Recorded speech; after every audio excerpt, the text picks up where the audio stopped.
अच्छा, देखिए as level में जब तक हम फंक्शंस जैसी चीज कवर नहीं करते ना, हम लोड्स ऑफ पास्ट पेपर्स नहीं कर सकते।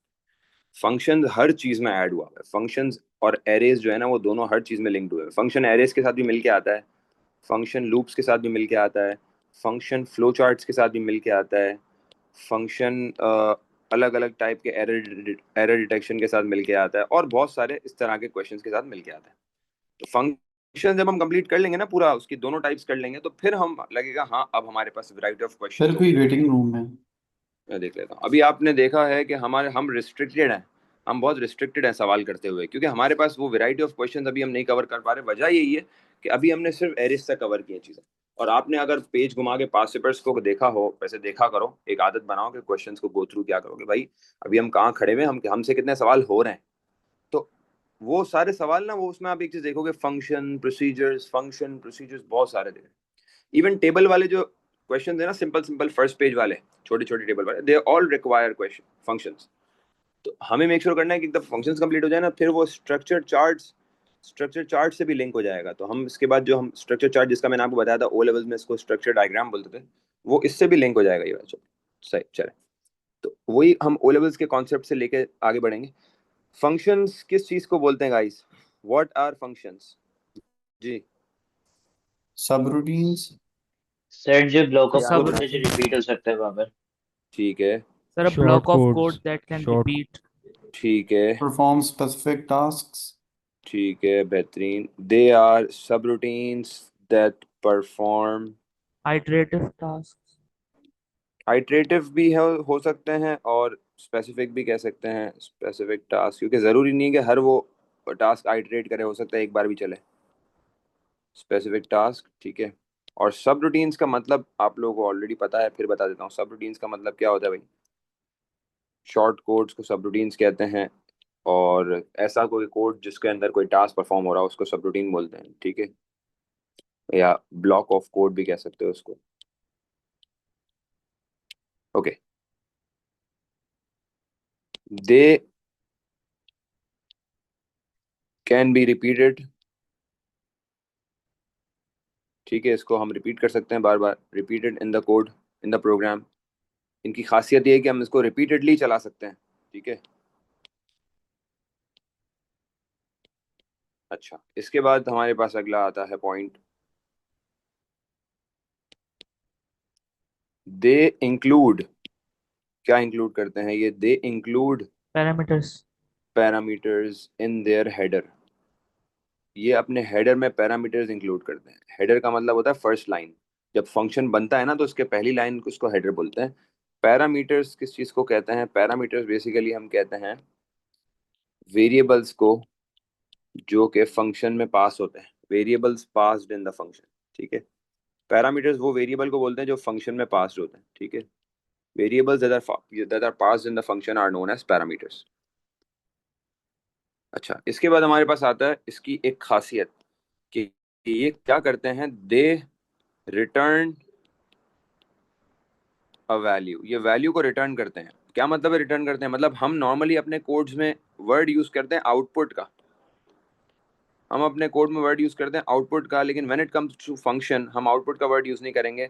हम किसका वर्ड यूज करेंगे? रिटर्न का, ठीक है। ये वाला हम अपने कोड में जब भी हम फंक्शंस बनाएंगे तो हम रिटर्न का कीवर्ड यूज करेंगे। मतलब हमें कुछ भी करना होगा ना, तो हम रिटर्न का कीवर्ड यूज करेंगे। जैसे लेट से मैं बोलूं कि वेरिएबल है ना, तो मैं आउटपुट वेरिएबल नहीं बोल सकता, मैं बोलूंगा रिटर्न वेरिएबल। या कोई भी चीज़ है, कोई भी वैल्यू है, कोई भी डिजिट है, या कोई भी वेरिएबल है, उसको मैं रिटर्न के साथ, रिटर्न का मतलब बेसिकली आउटपुट ही है। लेकिन अगर मैंने आउटपुट वर्ड यूज कर लिया ना अपने फंक्शन में, तो वो गलत हो जाएगा। मुझे वर्ड रिटर्न यूज करना होगा अपने फंक्शन में, ठीक है।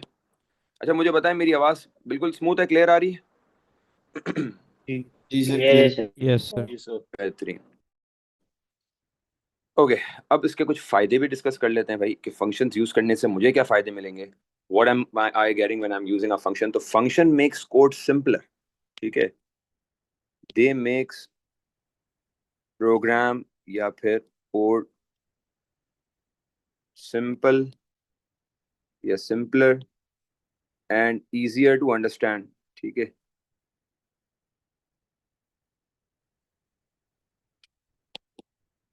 Easier to understand. अच्छा, और क्या इसके फायदे हैं? दे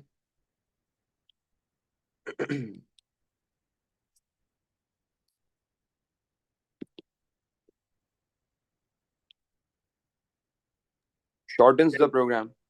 सर कोड रिपीटिव नहीं होता। Code repeat, they can be repeatedly used in the program, वो हमने ऊपर ऐड कर दिया था ना पॉइंट। कोड को रिपीट, कोड में रिपीट नहीं करना पड़ता, हाँ वही बात हो गई, ठीक है। और program is easier to debug,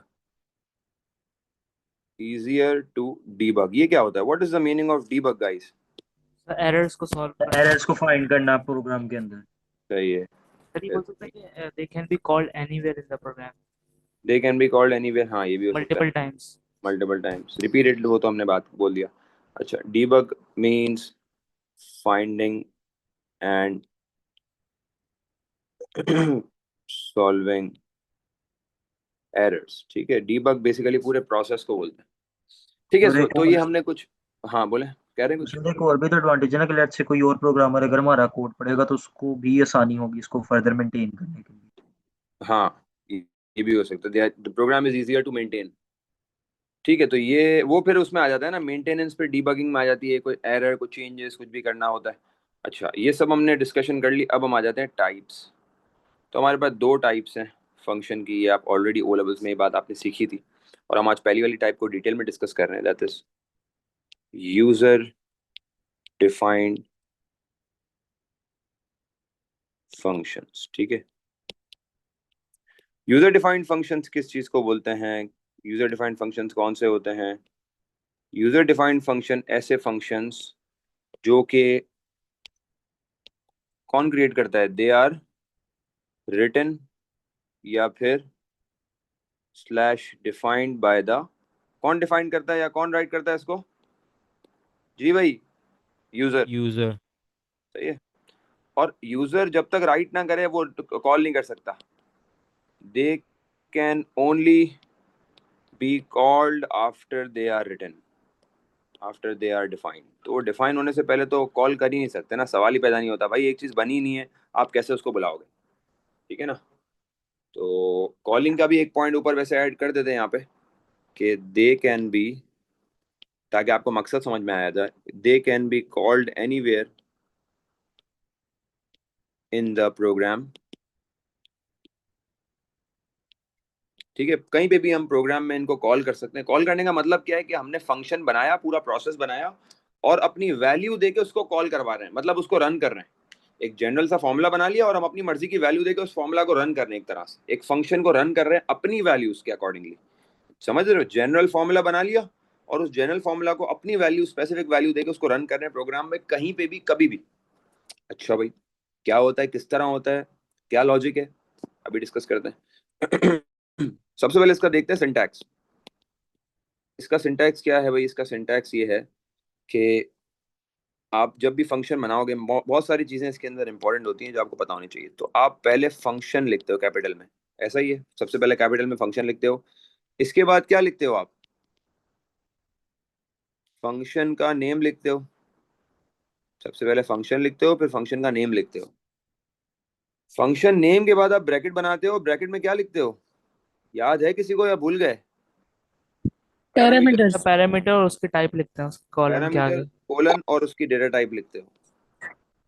और अगर मल्टीपल पैरामीटर्स हैं तो कैसे लिखेंगे? तो कॉमा लगा के, और तो आप कॉमा लगा के, पैरामीटर कॉमा उसके बाद हाँ अगर मल्टीपल पैरामीटर्स है सेम डेटा टाइप पे, तो आपने बोल दिया पैरामीटर 1 कॉमा, इसका दूसरा पैरामीटर, तीसरा कॉमा, तो पैरामीटर और कोलन के बाद डेटा टाइप। अगर अलग अलग डेटा टाइप के अलग अलग पैरामीटर्स हैं तो आपने बोला parameter colon data type, comma दूसरा parameter colon data type, comma तीसरा, कुछ जितने भी हैं उसकी डेटा टाइप, ठीक है। हमारे पास ए लेवल्स में फंक्शन के अंदर कोई रिस्ट्रिक्शन नहीं है कि 3 पैरामीटर्स होंगे या 4 होंगे या 2 होंगे। ओ लेवल्स में हुआ करती थी, ओ लेवल्स में हमारे पास सिर्फ 2 पैरामीटर्स आते थे। ए लेवल्स में हमारे पास कोई रिस्ट्रिक्शन नहीं है, हो सकता है 3 भी दे दे, सही है। अच्छा, उसके बाद क्या वर्ड यूज करते हैं? इसके बाद हम वर्ड यूज करते हैं रिटर्न, और रिटर्न के साथ एस लगाते हैं, रिटर्न्स। और रिटर्न्स के बाद हम लिखते हैं फंक्शन की डेटा टाइप। ये कौन सी डेटा टाइप होगी गाइस? आंसर की डेटा टाइप। आंसर की डेटा टाइप, मतलब फंक्शन का जो जो आउटपुट रिटर्न हो रहा है ना, मतलब फंक्शन की जो भी वैल्यू रिटर्न हो रही है ना, उसकी डेटा टाइप हम यहाँ पे बता देते हैं, क्योंकि हमें आइडिया हो जाता है देख के कि भाई फॉर एग्जांपल अगर कोई नंबर्स का फंक्शन है और वो नंबर्स के अंदर ही कोई कैलकुलेशन कर रहा है, तो at the end of the day वो नंबर्स ही दे रहा है, तो मुझे पता लग जाता है हाँ यार ये फंक्शन नंबर ही दे रहा है, तो वो मैं फंक्शन की डेटा टाइप फिर वो इंटीजर या रियल के अकॉर्डिंगली मैं देखता हूँ कि भाई वहाँ पे क्या सूटेबल है। सही है, तो ये वाली चीज हो गई पूरी। इस पूरी लाइन को हम हेडर बोलते हैं। ये पूरी लाइन जो है ना वो हेडर कहलाती है। अच्छा, इसको मैं यहाँ पे, अच्छा ये फंक्शन नेम हो गया, ये पैरामीटर हो गया। पैरामीटर जैसे मैंने आपको बताया था कि parameter is the variable that is being used, that is being passed, ठीक है। और ये फंक्शन डेटा टाइप हो गई। बाकी सब चीज़ें तो ऑलरेडी लिखी हुई हैं, बल्कि वेरिएबल भी मैंने ऊपर मेंशन कर दिया है। मैं यहाँ पर इसको हाईलाइट करके बस ये लिख दूँ,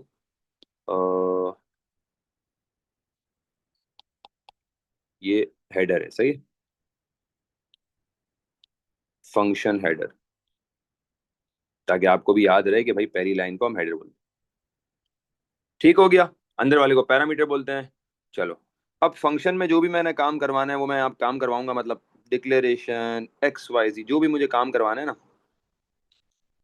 यहाँ पे करवाऊंगा। और क्लोज करने से पहले हमेशा याद रखना फंक्शन में रिटर्न होता है। सही है, आउटपुट तो है ही नहीं ना, अगर आपने आउटपुट का वर्ड लिख लिया मार्क्स कट जाएंगे। फंक्शन बना रहे हो तो आउटपुट का वर्ड का नामो निशान नहीं होना चाहिए इधर कहीं पे भी, रिटर्न का ही वर्ड यूज होगा। रिटर्न, और रिटर्न के बाद फिर आपने जो भी वेरिएबल या कोई भी चीज देनी है आपने यहाँ लिख लिया। फंक्शन को क्लोज कैसे करना होता है guys? And function function close करने के लिए आपने यूज कर लिया एंड फंक्शन। ठीक है, ये तो आपने देख लिया how to define a function. Function की डेफिनेशन ये आपने देख ली कि फंक्शन डिफाइन किस तरह करते हैं। सही है ना, डिफाइन अ फंक्शन। अब how to call a function, call करने के लिए आप कोई भी वेरिएबल जो सवाल में लिखा हुआ हो, फॉर एग्जांपल हमने वेरिएबल जी ले लिया, वेरिएबल जी में कॉल कराना है तो वेरिएबल जी के बाहर एरो बनेगी और एरो के साथ फंक्शन का नाम आ जाएगा, जो भी फंक्शन का नेम है वो फंक्शन का नेम आ जाएगा, और फंक्शन के नेम के साथ ब्रैकेट में एक आर्ग्यूमेंट पास होगी। ये क्या चीज़ है सर आर्ग्यूमेंट? आर्ग्यूमेंट का मतलब है वही बात वेरिएबल की है, पैरामीटर भी वेरिएबल है, वैल्यू पास आर्ग्यूमेंट भी वेरिएबल है। हाँ, वो बेसिकली यहाँ पर एक वैल्यू पास होनी है, वो वैल्यू को हम बोलते हैं आर्ग्यूमेंट। ठीक है, वो है बेसिकली वैल्यू ही एक। सही है, आर्ग्यूमेंट एक वैल्यू को बोलते हैं जो एक वेरिएबल की फॉर्म में आर्ग्यूमेंट में लिखी हुई है, उस वेरिएबल को हम आर्ग्यूमेंट बोलते हैं, उसकी वैल्यू यहाँ पे पास होगी। तो ये फंक्शन इस तरीके से कॉल होगा। और सर ये आर्गुमेंट यूजर देगा ना? आर्ग्यूमेंट यूजर देगा। सर ये z को डिक्लेयर कर जेड को डिक्लेयर करने की जरूरत नहीं होती यहाँ पे, हम इसमें बहुत कम डिक्लेरेशंस करते हैं ये लेवल्स के अंदर। कॉलिंग अ फंक्शन, यहाँ पर आपके पास फंक्शन कॉल होगा। ठीक है, सर जेड की जगह फिर कॉल नहीं लिखेंगे? जेड की जगह कॉल नहीं, कॉल तो हम लिखते ही नहीं थे ना ओ लेवल्स में भी, हम वो तो फंक्शन को ऐसे प्रोसीजर में बुला होता है देते, ना कॉल डायरेक्ट। प्रोसीजर में होता था। ओ हाँ, जी जी ठीक। याद आया, वो हम प्रोसीजर में कॉल करते थे। अब बस आपने मुझसे ओ लेवल्स नहीं पढ़ा था ना, या आपने यूट्यूब से पढ़ा था? सर आपके यूट्यूब के लेक्चर्स देखे थे मैंने। हाँ सही सही, हेल्प हुई थी? सर बहुत हेल्प हुई थी। चलो अच्छा हो गया। That's great. ओके, कोशिश कर रहा हूँ इस साल ए लेवल्स का कंटेंट भी थोड़ा थोड़ा करके मैं डिस्टिंक्शन भी आई है ना इनकी तो ऐड कर। पास की। हाँ माशाल्लाह, बास्केट डिस्टिंक्शन भी आई। चले भाई आगे बढ़ते हैं। ये हमने देख लिया भाई कि किस तरीके से कॉल होता है और किस तरीके से हम फंक्शन को डिफाइन करते हैं। अब जाहिर सी बात है क्लियर इमेज तो कोई सवाल करके ही होगी, वही वाले क्वेश्चन जो हम पहले करा करते थे उसी को क्वेश्चंस को देख के हम थोड़ा सा अपना हाथ सेट करते हैं कि फंक्शंस क्या थे, फंक्शंस को रिकॉल करते हैं। ठीक है, मैं क्वेश्चंस को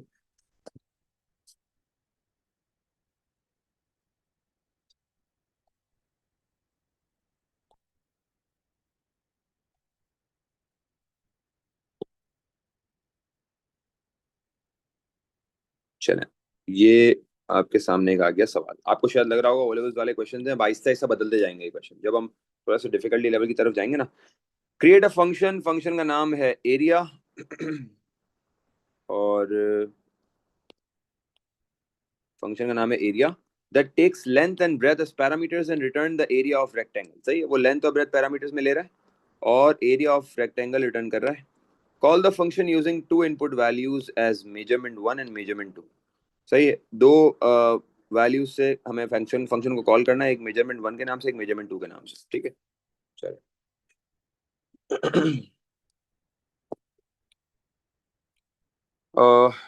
इसको कर लेते हैं एक सवाल को, फिर दूसरा आप लोग करिएगा। हम इसमें लिखेंगे, पहले फंक्शन बनाएंगे जल्दी से। तो मैंने लिखा फंक्शन, फिर क्या होता है भाई, फंक्शन का नाम क्या है? एरिया। एरिया। फिर क्या आएगा ब्रैकेट में? पैरामीटर। L, B। लेंथ के लिए अभी उसने स्पेसिफिक नाम तो नहीं बताया ना, तो हम पूरा पूरा ले लेते हैं। लेंथ कॉमा, गर्ल्स बेटा खामोश नहीं बैठना, जवाब देना है। एल कॉमा, बल्कि लेंथ पूरा ले लेते हैं, कॉमा ब्रेथ। क्या हो सर, गया जी? हम ये पैरामीटर्स में मेजरमेंट 1 और मेजरमेंट 2 नहीं लिखेंगे? नहीं, ऊपर नहीं लिखेंगे, वो कॉल कराते वक्त लिखना है वो तो। Okay sir. Length comma breadth colon. Data type क्या आएगी गाइस? Real। Real real. आएगी। इंटीजर क्यों नहीं आएगी? क्योंकि सर लेंथ तो Decimal पॉइंट में भी फ्लोटिंग हो पॉइंट सकती है। वैल्यू में भी हो सकता है ना। हाँ ठीक है। रिटर्न के बाद क्या आएगा? वेरिएबल, सॉरी, रिटर्न के बाद क्या आएगा? रियल। Real। रियल आएगा सर। क्योंकि आंसर रियल में ही निकलेगा। चलो, फंक्शन के अंदर आ गए, एक वेरिएबल डिक्लेयर कर लेते हैं। मैंने कहा कि यार एक वेरिएबल ले लेते हैं, ए के नाम से वेरिएबल ले लेते हैं, और उसको भी रियल दे देते हैं, और ए का एक फॉर्मूला बना लेते हैं। A is equal to, A में क्या चला जाए? Length length into breadth. Into breadth A में चला जाए, और ए के अंदर फाइनल एरिया निकल कर आ जाए, और रिटर्न क्या करूंगा? रिटर्न ए। ए, ए हो और जाएगा फंक्शन आंसर। क्लोज कर लूंगा। तो मैं कर दूंगा एंड फंक्शन क्लोज हो गया, और फंक्शन को कॉल कराने के लिए बोल रहा है call the function using two input values as measurement 1 and measurement 2। और कॉल किस में करवाना है वो नहीं बोला, तो वो हम अपनी मर्जी से करवा लेंगे। कॉल करने के लिए मैं एक आध लाइन छोड़ा हूँ। अच्छा, कॉल आपको वैसे नॉर्मली बोलेगा नहीं सवाल में, जब आपको बनाने को बोलेगा ना तो कॉल नहीं बोलेगा। कॉल आपको कभी कभार इस तरह बोलेगा कि हम अलग अलग फंक्शन में बाहर के फंक्शन इंपोर्ट करा रहे होंगे, मतलब हम एक फंक्शन में दूसरा फंक्शन इंपोर्ट करा रहे होंगे, मतलब रन करा रहे होंगे। जैसे ये एरिया बन रहा है ना, तो इसके अंदर ही कोई ना कोई फंक्शन कॉल हो जाएगा। तो वहां पे वो वाले जो पॉसिबिलिटीज है ना, वो हमारे पास लास्ट क्वेश्चन में आती है, जो मैंने आपको जिक्र किया था इनिशियल क्लास में, कि हमारे पास मॉड्यूलर बेस्ड क्वेश्चन होते हैं। मॉड्यूलर बेस्ड क्वेश्चंस के अंदर वो हमें आराम से 20 to 25 मार्क्स अवार्ड करता है। याद है आपको जो मैंने बोला था, जिसके अंदर A part, B part, C part, D part होते हैं, जिसके अलग लॉन्ग कोड्स होते हैं। ठीक है, अब हमें इसको कॉल करना है। कॉल करने के लिए अगेन यहाँ पे जी यूज कर लेते हैं, जी एरो। फंक्शन कॉल कैसे होगा बताओ? जी एरो। जी भाई। एरिया। एरिया, फिर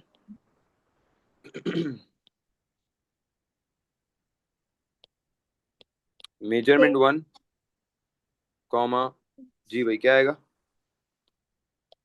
Measurement 2। सर हम लोग लेंथ और ब्रेथ पूरा लिखने की जगह सिर्फ एल और बी भी ले सकते हैं ना? वो तब ले सकते हैं उस सवाल में हमें ये फ्लेक्सिबिलिटी दे, तो अभी तो नहीं दिया ना।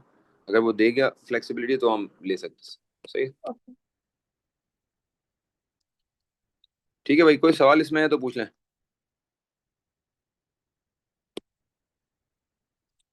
सर, इसका इनपुट फंक्शन के अंदर होगा या जब जी का वेरिएबल देंगे तब होगा? ये भी सिंपल ही है।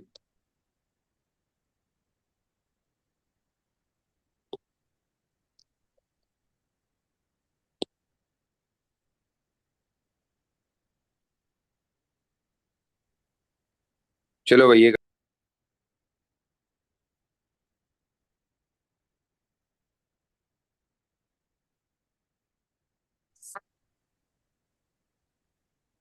चलो भाई, एक सवाल मैं दे रहा हूँ, ये वाला भी करें जल्दी से। Create a function square which will take a value and return its square number. जी, जल्दी से आपने ये करना है और शेयर करना है। ठीक है, या बस कंप्लीट कर लें, इसके बाद वाला शेयर कर लेंगे। चलें भाई जल्दी से। इसमें आपने there is no calling, calling आपने नहीं करानी, सिर्फ आपने डिफाइन करना है फंक्शन को। सही है?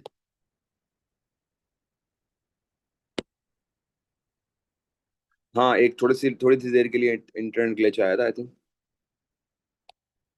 असल में मेरी तरफ ना वो है, यहाँ पे एक्सपो में आज वो चल रहा है ना आजकल, PNEC करके कुछ है, तो उस वजह से भी शायद बहुत ज्यादा यहाँ पे tractors and everything is there, they have blocked the roads. they've added containers everywhere, तो वो बहुत ज़्यादा मैसअप क्रिएट हो गया।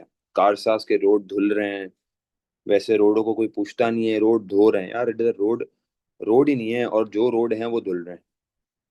वही बजट आप आके रोड बना लो यार एटलीस्ट, और क्या फायदा है सर इतने कंटेनर्स लगा लगा के बंद करने का चीजें यार। जी बोले। सर एक मिनट, जो आपने पहले क्वेश्चन किया है वो दिखा देंगे? वो दिखा देता हूँ भाई, ये रहा। तो ये हाल है, मतलब हमारा शहर जो है ना वो बिल्कुल वो हो गया, लेफ्ट आउट हो गया कराची, सॉरी टू से बट लेफ्ट आउट हो गया। मतलब हमारे यहाँ लाइटें रात के टाइम पे जलेंगी नहीं, और मैंने एक दफा देखा शाम के टाइम पे मतलब रोशनी हो रही है और स्ट्रीट लाइट चल रही है। यार क्या दुख बनता है, मतलब रात में तो अंधेरा गुप हुआ होता है, रोशनी के टाइम पे स्ट्रीट लाइटें खुली हुई है यार। हमारे कुछ हो नहीं सकता भाई। Create a function square which will take a value and return square number. University road जो हर चीज को कनेक्ट करता है, मतलब आप अब तो कोफ्त होती है पता है डिस्कस करके भी, पहले एक टाइम पे ये हॉट टॉपिक हुआ करता था, लेकिन अब कुछ होता है डिस्कस करके यार, मतलब आदत हो गई है हमें। I think we are living with it now, this is a part of us now. मतलब हमें अब लगता है कि यार अब we can't get out of this thing. चले भाई, ये तो इसमें टाइम नहीं लगना चाहिए, ये तो फौरन वाला सवाल है। ये तो 5 लाइनों में कोड कंप्लीट हो जाना चाहिए, 4-5 लाइनों में। ये अभी हम सिर्फ वार्म अप कर रहे हैं, ठीक है? अभी हम सिर्फ फंक्शन को ओपन क्लोज कर रहे हैं ताकि हमारा हाथ सेट रहे। उसके बाद फिर हम जब बिल्ट इन फंक्शंस कर लेंगे, उसके बाद हम प्रॉपर तरीके से क्वेश्चंस सॉल्व कर सकते हैं।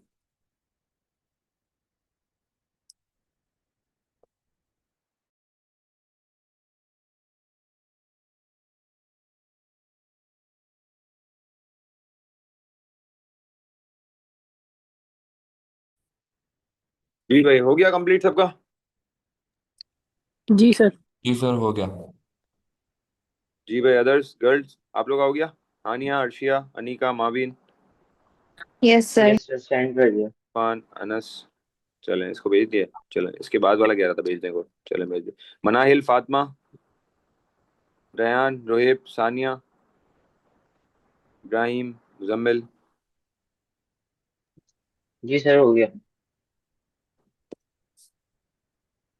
चलें भाई, इसको डिस्कस कर लेते हैं। बहुत सिंपल है। फंक्शन का नेम है स्क्वायर, ब्रैकेट में पैरामीटर हमें which will take a value as parameter, हम एक वैल्यू ले लेते हैं, कोलन, और हम इसकी डेटा टाइप क्या होगी? डेटा टाइप क्या होगी guys? Integer. Real. Sir integer real होगी। कर इंटीजर। लिया। और रियल स्क्वायर नंबर है ना, वो हम परफेक्ट स्क्वायर ही अज्यूम कर रहे हैं। रिटर्न्स डेटा टाइप क्या होगी? जब इंटीजर होगा तो उसका स्क्वायर भी इंटीजर होगा, ठीक है?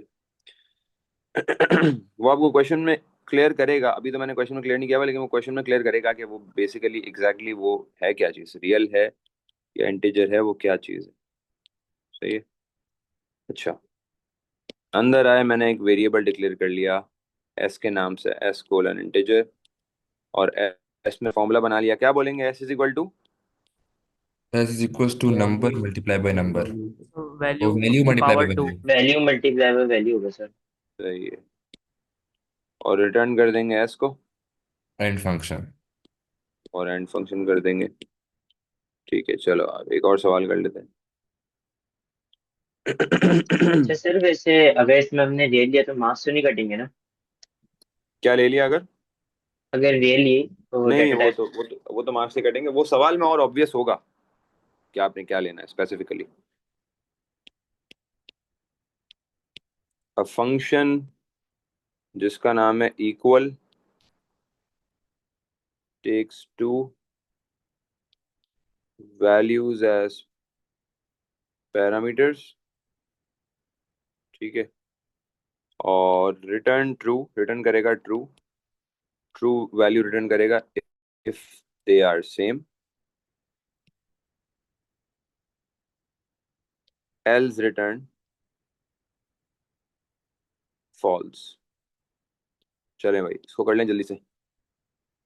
दो वैल्यूज ले रहा है एज पैरामीटर्स, और अगर वो सेम हुई तो ट्रू रिटर्न करेगा, मतलब अगर सेम हुई तो दोनों बराबर हुई तो, और फॉल्स रिटर्न करेगा अगर दोनों डिफरेंट हुई।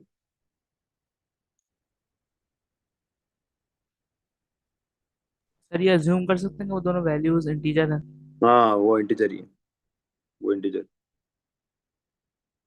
उसको इंटीजर वैल्यूज कर लेते हैं, वो वैल्यूज इंटीजर।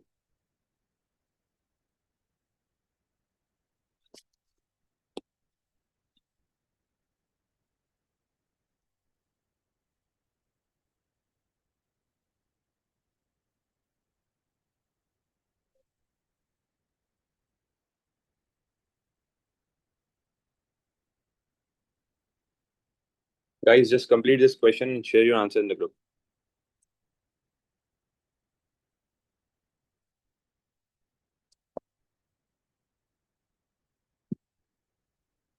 सर जरा थोड़ा सा ऊपर कर सकते हैं? ऊपर का लास्ट क्वेश्चन। जी।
चलो भाई, हरी अब किसका रह गया बेटा, जल्दी जल्दी भेजें।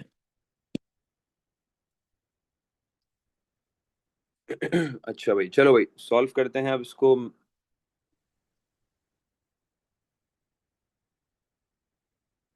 सर ये क्वेश्चन में बताया होगा पास पेपर वाले में कि ये क्या? फंक्शन आपने सर क्रिएट करना सेंड है। कर दिया मैंने ग्रुप में।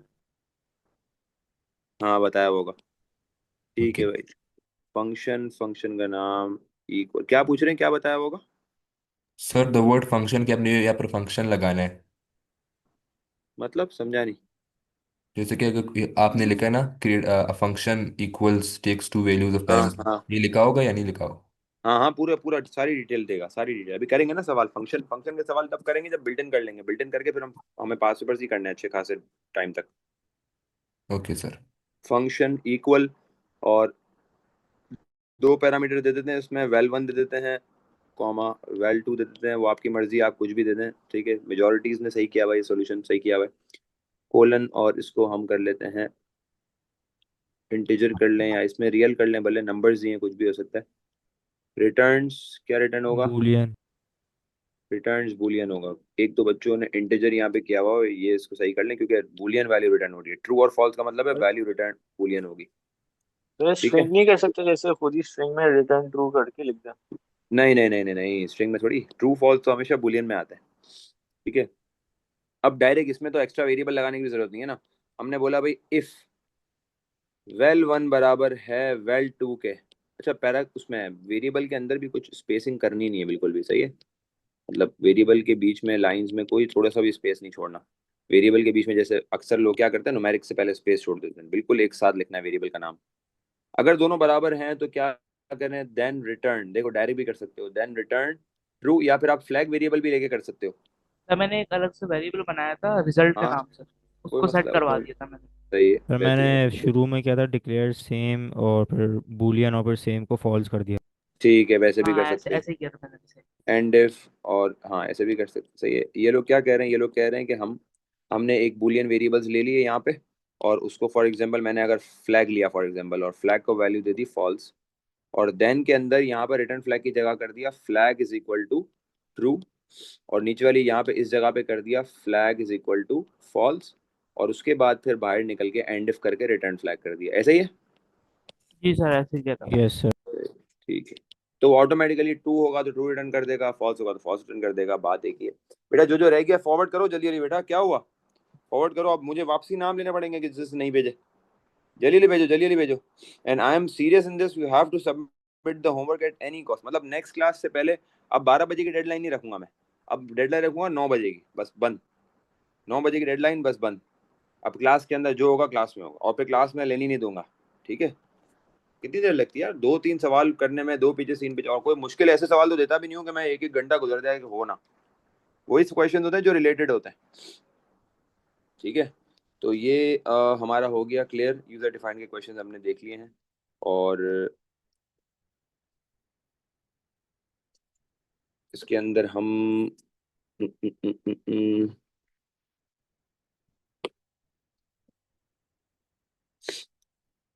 चलें भाई, ये तो हो गया।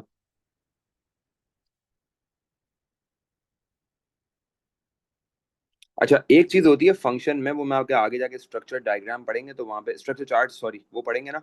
मैं बताऊंगा कि फंक्शन में जब भी आप पैरामीटर लेते हो ना, तो पैरामीटर 2 तरीकों से लिया जा सकता है। एक आपके पास लिया जा सकता है, एक तो नॉर्मली वैल्यू से लिया जा सकता है ना, एक तो लिया जा सकता है बाय वैल्यू, वो नॉर्मल तरीके से लिया जाता है। एक लिया जाता है बाय रेफरेंस। बाय वैल्यू के लिए बाय वैल्यू लिया जाता है नॉर्मल, और एक लिया जाता है बाय रेफरेंस। उसको आप कैपिटल में इस तरह लिखते हो, बाय रेफरेंस। पहले स्मॉल में लिख के समझा दूं, बाय रेफरेंस। इसका मतलब ये होता है, ये वो वैल्यूज होती हैं जो एडिट हो सकती हैं। मतलब ये वो वैल्यूज होती हैं जो फंक्शन में भी चेंजिंग उसके हो सकती है। जो जब भी यूजर वैल्यू देगा, मतलब ये आउट ऑफ द फंक्शन भी चेंज हो सकते हैं। बाय रेफरेंस जब भी होंगे ना, तो वो उसके साथ हम बाय रेफरेंस के साथ हम लिखते हैं, पहले बल्कि मैं लिख लेता हूँ, बाय रेफ लिख के वेरिएबल का नाम लिखते हैं। और ये वो वेरिएबल्स तो होते हैं जो बाय रेफरेंस यहाँ पे आए हुए होते हैं। बाय रेफरेंस का मतलब ये कि वो बाय रेफरेंस जो है यहाँ पे पास होते हैं। बाय रेफरेंस का मतलब ये है कि उनकी वैल्यू चेंज हो सकती है बाय रेफरेंस, और वो मैं आपको करवाऊंगा। वो स्ट्रक्चर्ड चार्ट्स के अंदर भी इस तरह के आएंगे। बाय रेफरेंस का मतलब है वो ऐसे पैरामीटर्स जिनकी वैल्यू फंक्शन के बाहर चेंज हो सकती है और फंक्शन के अंदर भी ऑल्टर हो सकती है। ठीक है? और बाय वैल्यू का मतलब, क्योंकि बाय रेफरेंस का मतलब होता है वो उनके एड्रेस से कॉल करे जाते हैं। बाय रेफरेंस जो है ना, रेफरेंस का मतलब है वो उनके एड्रेस या फिर उनकी लोकेशन से कॉल किए जाते हैं। और क्लियर बेटर अंडरस्टैंडिंग तभी होगी जब हम उसका सवाल देखेंगे, तो और क्लैरिटी आ जाएगी। सही है? तो हम इसको स्ट्रक्चर्ड चार्ट पे बड़े डिटेल में यूज करेंगे। ठीक है? होमवर्क मुझे देना है आप लोगों को। पेज 141 आपने बोला था रिमाइंड कराना।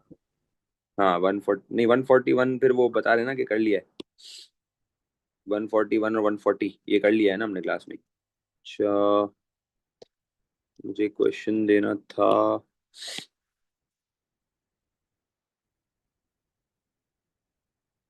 सर हम्म, सर जो आप ये क्लास में क्वेश्चन सॉल्व कराते हैं, ये आप खुद बनाते हैं या कहीं से लेते हैं? खुद जो क्लास के अंदर लिख के करवा रहा हूँ वो तो खुद, और बाकी सर 5 आप पेपर सर आप मुझे कुछ सेंड कर सकते हैं ऐसी क्वेश्चंस? इसी टाइप के प्रैक्टिस क्वेश्चन मैं कर दूंगा। Okay sir, thank you. ये असल में होते हैं हमारे पास कुछ लिमिटेड क्वेश्चन नहीं है। इसके बाद फिर हम पास पेपर्स पे जंप करते हैं। तो पास पेपर्स पे जंप करने से पहले अगर इस तरह का कोई भी हुआ तो मैं आपको फॉरवर्ड कर दूंगा। वैसे यही प्रैक्टिस आप इसी को बंद करके ना वापसी क्या करो तो और प्रैक्टिस हो जाएगी, क्लैरिटी।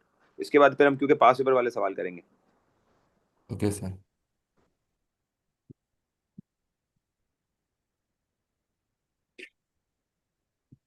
मैं ये देख रहा हूँ कि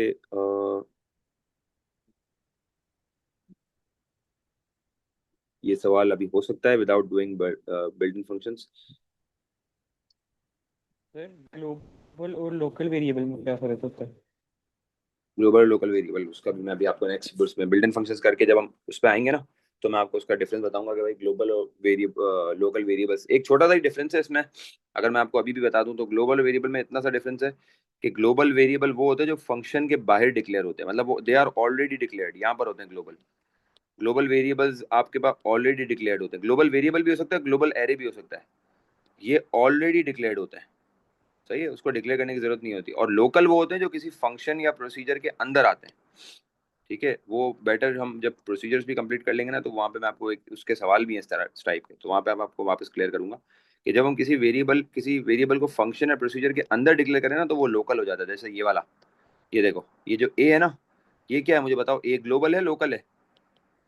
लोकल लोकल लोकल है। वेरिएबल है, ठीक है। ये होता है कॉन्सेप्ट। अच्छा, यहाँ पर एक क्वेश्चन है, इसको आपने करना है पेज नंबर 182 का एक सवाल, 182 और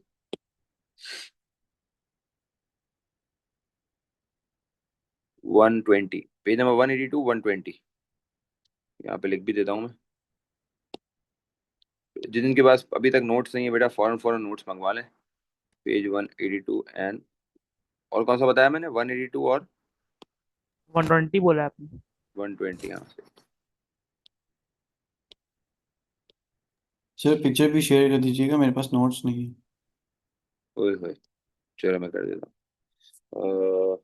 ये दोनों पेजेस में कोशिश करता हूँ कि ऐड करवा दूँ, क्लासरूम में ही ऐड हो जाएंगे, सही। मैं ग्रुप पे भी भेज देता हूँ और ये क्लासरूम में भी ऐड हो जाएंगे। ना 120, ये 120 आ गया आपका। सर यूट्यूब और पे कुछ एएस की वीडियोस भी डाल दें। 182, यूट्यूब पे कुछ एस की वीडियोस डाली है ना? काफी कम लगा हुआ है। काफी कम लगा हुआ है, ऐसा ही है वो, अब आहिस्ता आहिस्ता डाल रहा हूँ मैं तो यार, ज्यादातर O2 O3 की हैं, जिसमें हाँ P2 ऐसा ही, अपडेटेड कलेक्शन भी O लेवल्स की है। हाँ ऐसा ही है। तो अब वो ए लेवल्स पे कर रहा हूँ, थोड़ी थोड़ी सी वीडियोस ऐड कर रहा हूँ। 182, 182 ए लेवल्स का कंटेंट एक्चुअली थोड़ा सा ओवरऑल रिच होता है कंटेंट, तो हम ज़्यादा ऐड नहीं कर सकते इसको, इसको भी देखना पड़ता है, हमें थोड़ा बहुत ऐड करना पड़ता है। लेकिन हाँ, कुछ ऐसे क्वेश्चन जो मुश्किल लगेंगे मुझे, वो मैं ऐड करता रहूंगा। बाकी कोशिश तो मेरी ये है कि इस तरह स्टेप बाय स्टेप, जिस तरह ओ लेवल वाली डाली थी हमने शॉर्ट शॉर्ट वीडियोस, वो ऐड कर दूं। ये आपके पास आ गया दूसरा सवाल। चलो भाई, मैंने दोनों सवाल भेज दिए और